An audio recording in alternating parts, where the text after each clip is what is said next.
এই চাঁদের মধ্যে প্রথমে নেমেছিল নীল আর্মস্ট্রং। মহাকাশে যাওয়ার আগে তার আগে কুকুর পাঠিয়েছিল একটা, নাম হচ্ছে কি লাইকা। লাইকা নামে একটা কুকুর পাঠিয়েছে, যে মরলে আগে কুত্তায় মরুক, আমরা বেঁচে থাকি, ঠিক কিনা? নাসার বিজ্ঞানীরা আগে কুকুর পাঠানোর পরে দেখেন সে বেঁচে থাকে না, কারণ আপনি মাধ্যাকর্ষণ শক্তির বাইরে গেলে ওখানে কোনো বাতাস নাই, ওখানে কোনো আওয়াজ নাই, ওখানে কোনো অক্সিজেন নাই, বাঁচার পরিবেশও নাই। চিল্লায় বলেন ঠিক কিনা? তারপর গেল ভ্যালেন্টিনা তেরেস্কোভা, প্রথম নভোচারী। এদের সাহসের এই ধারাবাহিকতায় 1969-এ অ্যাপোলো 11 নামে একটা স্পেস শাটল দিয়ে নাসার সেই স্টেশন থেকে নীল আর্মস্ট্রং, এডউইন অলড্রিন আর মাইকেল কলিন্স তিন বন্ধু মিলে একটা স্পেস শাটল দিয়ে চলে গেল চাঁদে। চাঁদে তারা নামলো, ইউনাইটেড স্টেটস অফ আমেরিকার পতাকা তারা সেখানে গেড়ে দিল। নীল আর্মস্ট্রং খেয়াল করে দেখে চাঁদের এই মাথা থেকে ওই মাথার মাঝখানটাতে ফাটা। ফাটিয়েছে কে? সে পরবর্তীতে পৃথিবীতে এসে বিশ্বনবীর বায়োগ্রাফি পড়ে জানতে পেরেছে এটা বিশ্বনবী আঙ্গুলের ইশারায় ফাটিয়েছিলেন। পড়েন আল্লাহু আকবার। আবার চাঁদের মধ্যে সে একটা মিউজিক শুনতে পেল। কি শুনতে পেল? চমৎকার একটা মিউজিক, কিন্তু পৃথিবীতে এসে কোথাও এই মিউজিক সে পায় না, কোথাও এই মিউজিকের ক্যাসেট অ্যালবাম খুঁজে পায় না। আমেরিকার একটা প্রেয়ার হলের পাশ দিয়ে সে হেঁটে যাচ্ছে, হঠাৎ দেখে ওই মসজিদের ভেতর থেকে ওই মিউজিকটা বাজে যেটা সে চাঁদে শুনেছে। মসজিদে ঢুকে দেখে একজন লোক কানের মধ্যে দুই হাত দিয়ে এই মিউজিকটা বাজায়। আসলে এটা কি মিউজিক না আজান?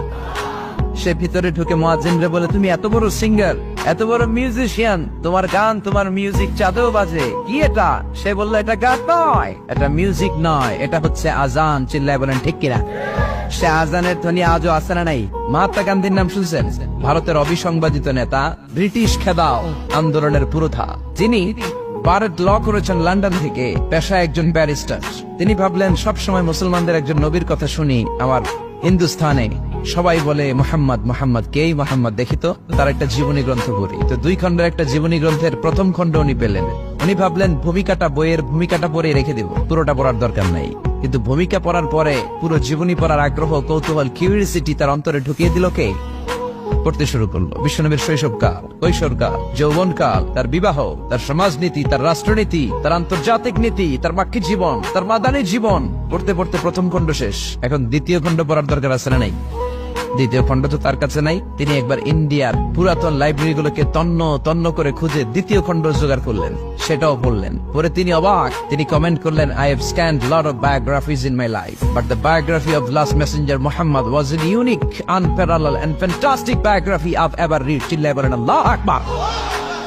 আমি ভারতের নেতা মহাত্মা গান্ধী অনেকের জীবনী পড়লাম, কিন্তু মুসলমানদের নবী মুহাম্মদের জীবনীর মতো কোনো জীবনী পাই নাই। এই জীবনীটা, এটা একটা ইউনিক, আনপ্যারালাল, ফ্যান্টাস্টিক জীবনী, যে জীবনীর সাথে কারো জীবনীর কোনো মিল নাই। পড়েন সুবহানাল্লাহ। এটা কোনো মুসলমানের কথা না হিন্দুর কথা? এটা হিন্দুর কথা।